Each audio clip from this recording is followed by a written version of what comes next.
Ya, Santiago, Sí, buenos buenos días. días. Qué gusto Hola saludarlo, Clever, hola ¿ah? Jorge. Gracias por estar Un con gusto, nosotros. un placer. Santiago, lo hemos invitado para que usted, con sus conocimientos y su experiencia de politólogo, nos diga a los oyentes de Huancavilca 830M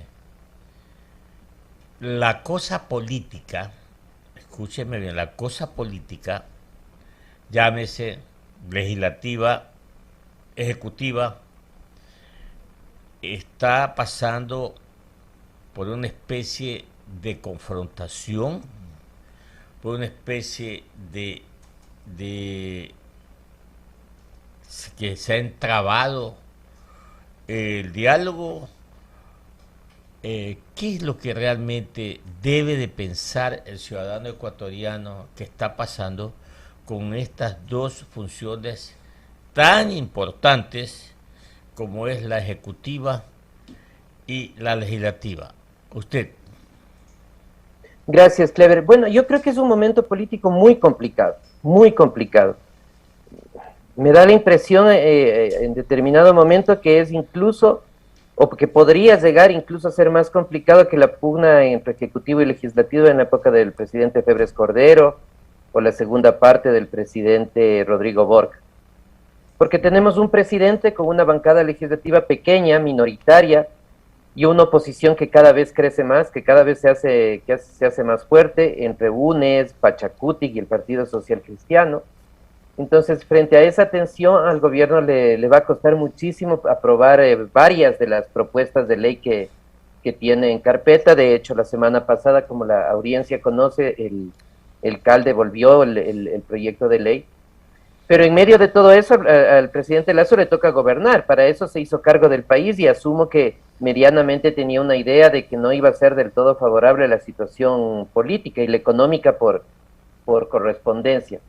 Yo creo que ahora mismo lo que le podría facilitar en alguna medida al gobierno es aprobar la ley tributaria, la ley fiscal, enviarla solamente bajo ese tema, esperar que en la Asamblea se hagan algunas enmiendas o que abiertamente no la aprueben en los 30 días, porque iría con el carácter económico urgente, y tener aprobada al menos esa ley. Ese ya sería un paso, no todos los que quiere el gobierno, desde luego, pero uno, el que se puede. En política hay que hacerlo no lo que uno quiere, sino lo que uno puede. Y luego empezar a proyectar otros proyectos de ley que ahora todos están vinculados, ¿no? De forma independiente, no por la vía económica urgente, porque muchos de ellos no dan para esa vía, como el tema laboral, y ver en qué medida eso puede pasar a futuro. Puede pasar, digo, en el sentido de que sea aprobado, pero yo creo que el gobierno la debe tener muy clara ahora que va a poder hacer pocos cambios, ojalá algunos importantes, otros menos, pero es lo que puede hacer.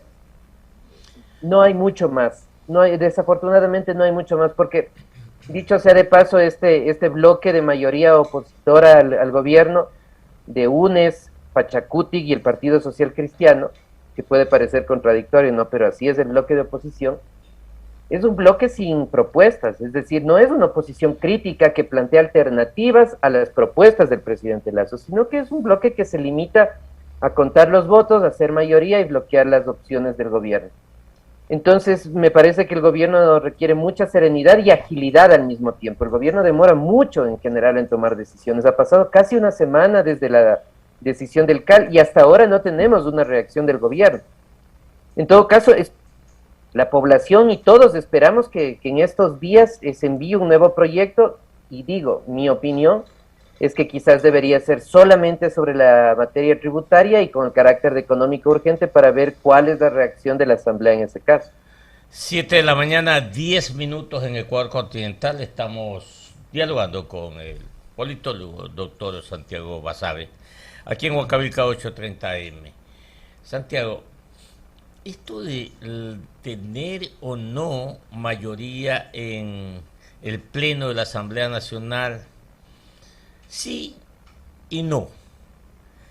Recuerde usted que la historia nos dice que en algún momento, cuando la Asamblea no se llamaba como tal, sino como Congreso Nacional, hubieron políticos, congresistas, que estaban engalladas de uno o de dos.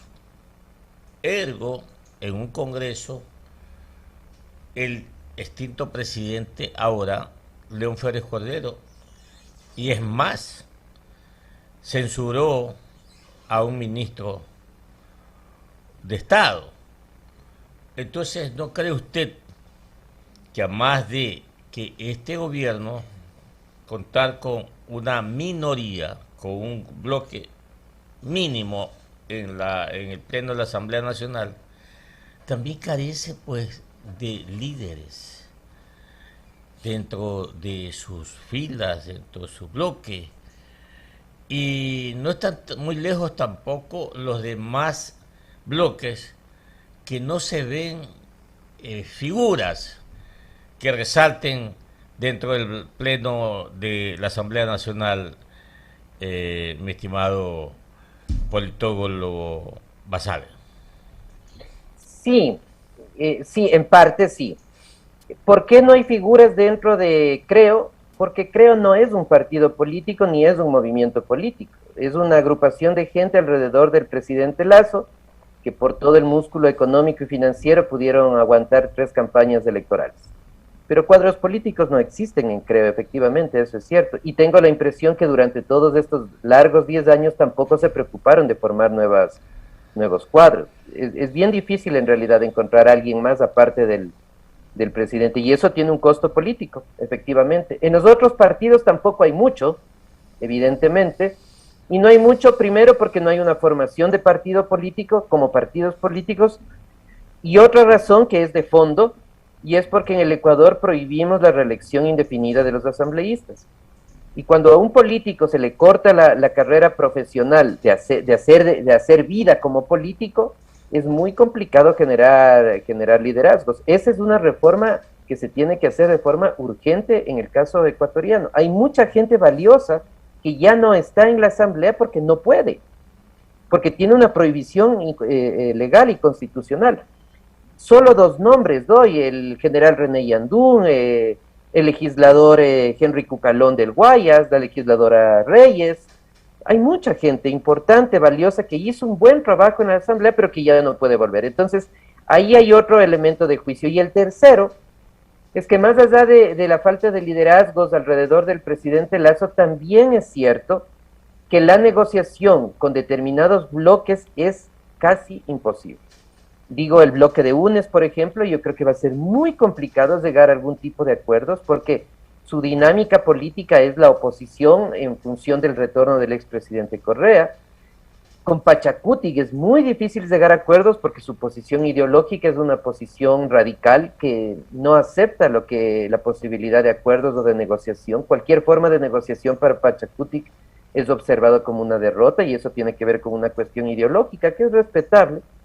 Entonces, lo que le queda al gobierno en realidad para negociar es el Partido Social Cristiano, siempre y cuando la influencia del abogado Nebot descienda, lo cual es poco probable, y eventualmente con Izquierda Democrática, que es un grupo de asambleístas que ninguno de ellos o muy pocos saben cuál es la línea ideológica del partido, no tienen un liderazgo, las rencillas internas de la Izquierda Democrática están ahí a la vista. Acaba de desafiliarse un asambleísta más el día de ayer.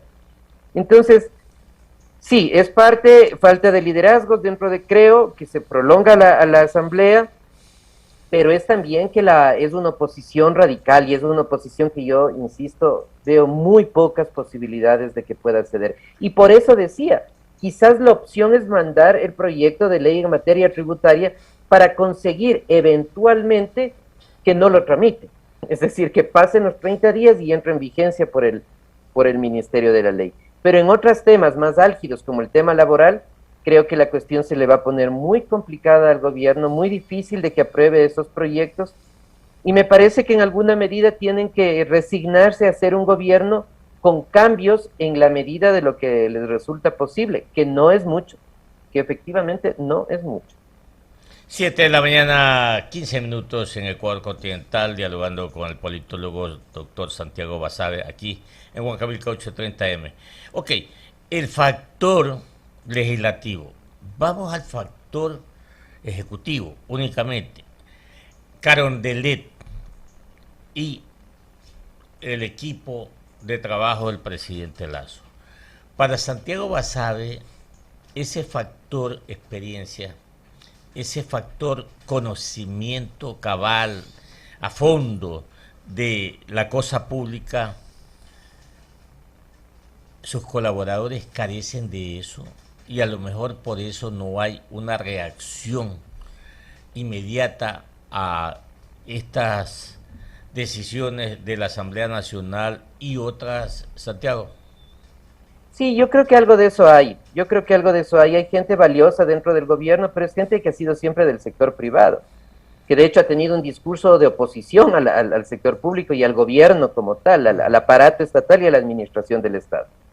Y eso pasa factura, pues, a ellos o a cualquier persona. Hay gente también experimentada, ¿no? Está la ministra Vela, que tiene una experiencia amplia, pero la gran mayoría son personas que vienen de otras actividades y uno no puede aprender las cosas de un día a otro, tiene que estar ahí haciendo el día a día, como el periodismo, como una profesión, como un oficio, como cualquier cosa. Entonces yo creo que ahí hay una debilidad en la comunicación también, me parece, la comunicación política del gobierno es muy deficiente. Esta idea de trasladar las estrategias de la campaña al gobierno vía comunicación en redes sociales, me refiero, por ejemplo, me parece que no es la más adecuada. El gobierno, por ejemplo, también no ha sabido comunicar bien todo el logro que implicó la vacunación.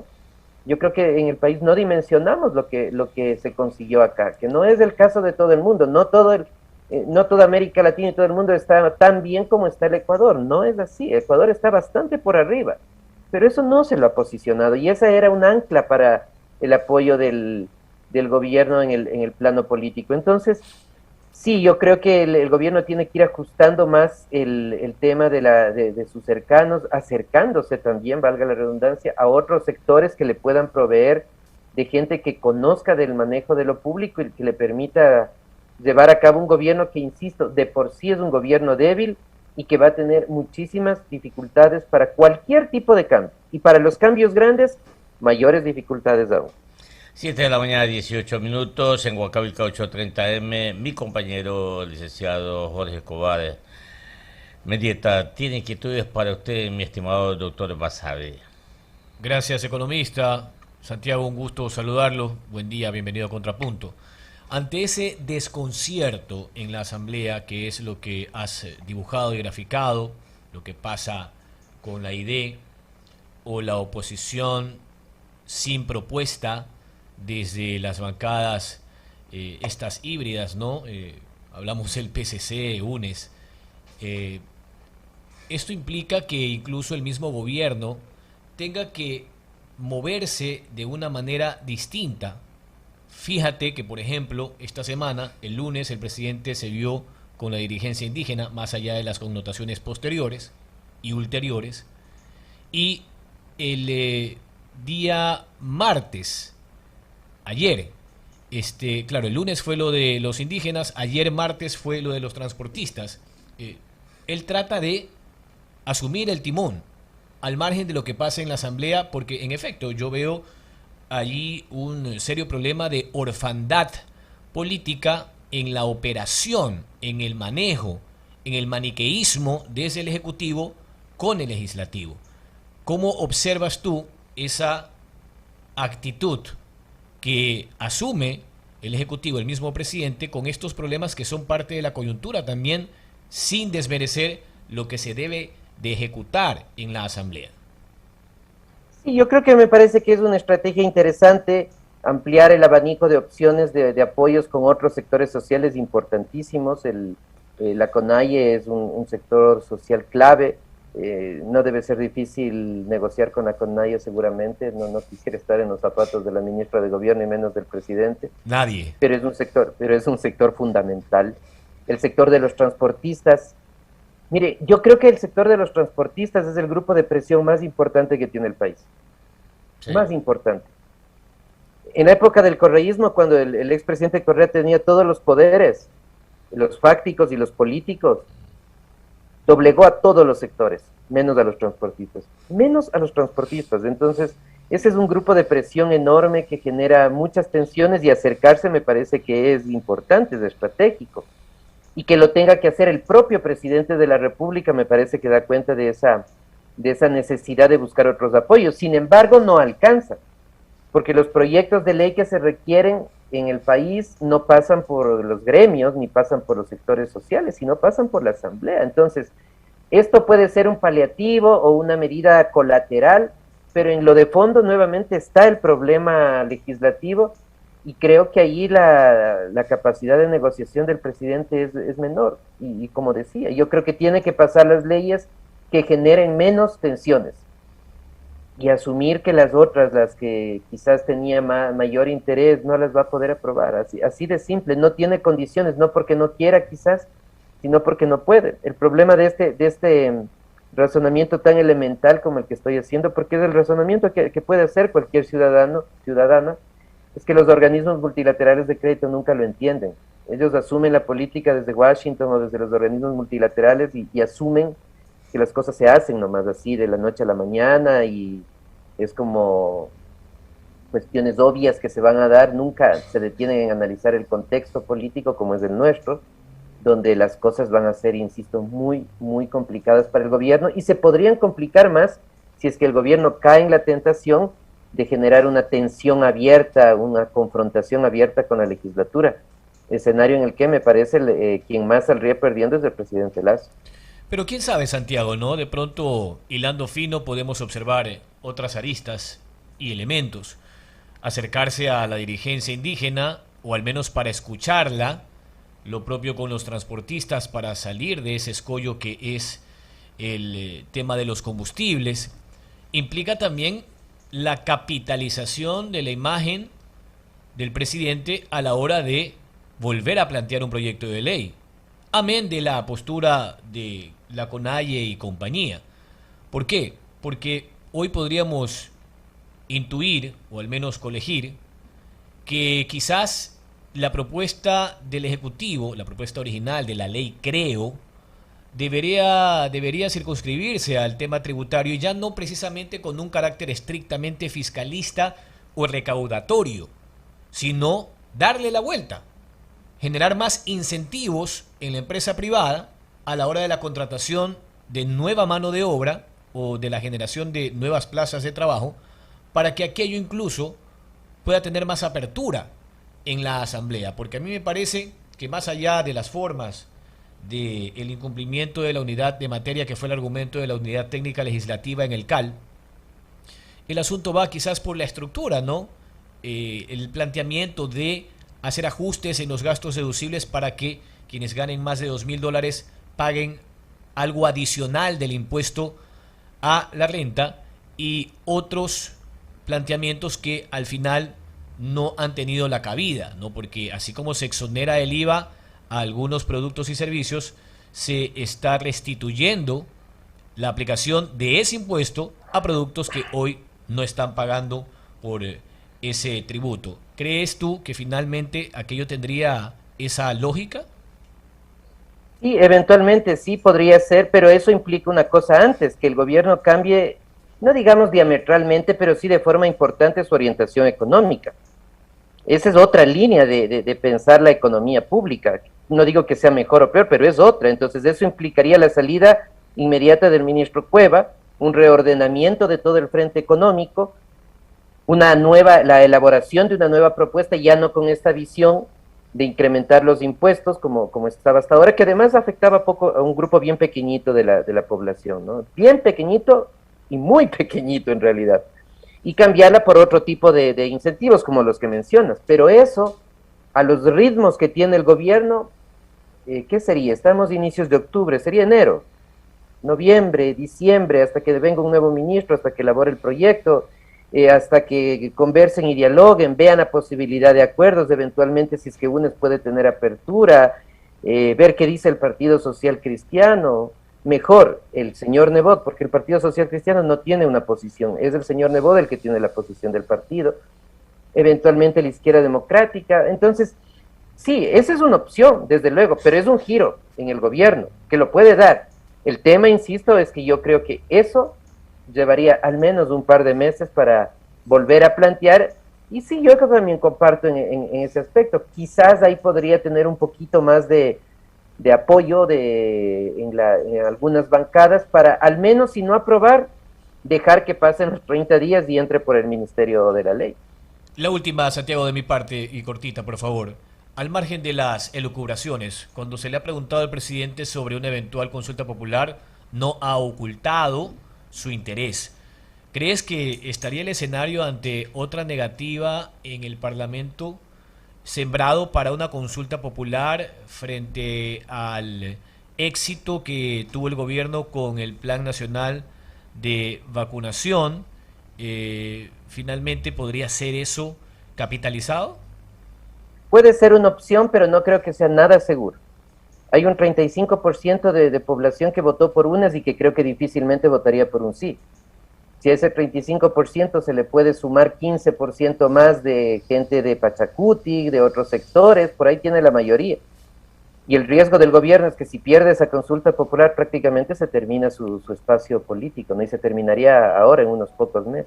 Es una opción, pero me parece que es una opción ahora mismo exageradamente arriesgada. Para tener algo más de posibilidad, yo creo que debería presentar un proyecto de ley, que el proyecto de ley no sea aprobado en la Asamblea para tener un sustento político para ir a la consulta popular. Que lo devuelva el CAL no es que haya pasado por la Asamblea, y ese es el argumento que ahora mismo manejan las bancadas. 727, Santiago Basabe, editorialista del diario digital Primicias, está en Contrapunto Economista. Y politólogo ecuatoriano. Santiago, finalmente, está bien que hagamos los pedidos, ¿no? Los requerimientos, todo lo que se llama la búsqueda de resolver y de satisfacer necesidades. Pero no cree Santiago Basabe que también cuando uno va a pedir o a exigir, debe llevar propuestas, pues.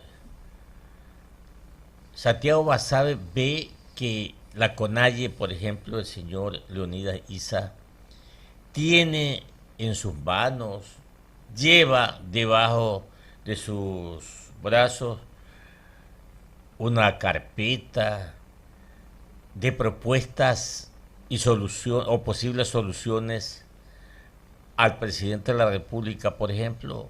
Usted No tiene, no las lleva. Eso había dicho al inicio Clever, lamentablemente ese es el estado de parálisis del país. No, el movimiento indígena Pachacuti no tiene propuestas alternativas. Y UNES tampoco presenta propuestas alternativas. Y el Partido Social Cristiano tampoco presentan propuestas alternativas. Es la negativa por la negativa al gobierno. Por eso digo que me parece que puede esto degenerar en una situación muy, muy crítica para el país. No para el gobierno, para el país, porque la recesión económica es enorme. Y ante una propuesta del Ejecutivo que nos puede gustar o no recibir una respuesta en sentido crítico positivo, de decir, estas alternativas ahí nos tienen en la situación en la que estamos. Lamentablemente el país tiene unas dificultades para gobernar enormes, porque la oposición sobre todo, esta y las otras, las de antes también, porque eran parecidas, asumen que el hecho de contar con votos es suficiente razón para bloquear los intentos de cualquier gobierno. ¿Y qué se puede hacer frente a eso? Ahora mismo nada, pero una posible opción para reducir estos problemas es que la elección de los asambleístas sea en segunda vuelta. Eso en alguna medida va a garantizar que el nuevo presidente, los que vengan, no puedan tener mayor facilidad de acercarse ante la Asamblea Nacional. Esa es también una reforma clave, pero evidentemente a muchos sectores políticos no les interesa, ¿no? Porque va contra sus propios beneficios. Pero yo creo que ahí hay un tema clave que ojalá, si es que hay una consulta popular, se lo pueda incluir. 7:30. Le agradezco a nombre de los oyentes de Huancavelica 830M, nosotros aquí en Huancavelica 830, Santiago Basabe, politólogo. Un abrazo para usted. Gracias a ti, Clever. Saludos, Jorge. Un gran saludo a toda la audiencia en Guayaquil.